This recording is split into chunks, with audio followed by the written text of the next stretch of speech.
Hello, scholars. Today we're going to do a mini lab on plants and how they absorb water. Let's take a look at what we need. You will need a stalk of celery, water, food coloring, a container, and scissors. Go gather your supplies and let's get started. First, we're going to pour some water into the container. We're going to pour it and fill it till it's about 2/3 of the way full. Then we're going to add some red food coloring. I chose red. You can choose any color you like. I just thought it would show up well. Let's add about 10 drops. Get the water nice and red. Then we're going to choose a stalk of celery. I chose one that has lots of leaves at the top so that at the end of our experiment, I can see the results better. I'm going to put this in the water, stir it around, and then we need to leave it sit for about an hour and 45 minutes at least, or even overnight would be better. Now, let's think like a scientist and make a prediction.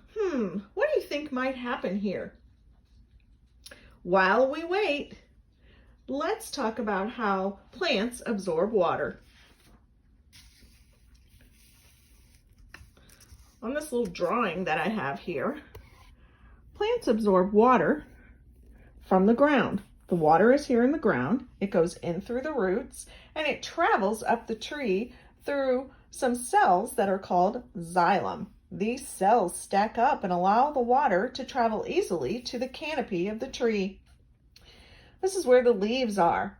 The leaves take in the water, and then the leaves have a tiny opening in them that lets the water out into the atmosphere. This process is called transpiration. All living things need water, and this shows how it can travel through a plant.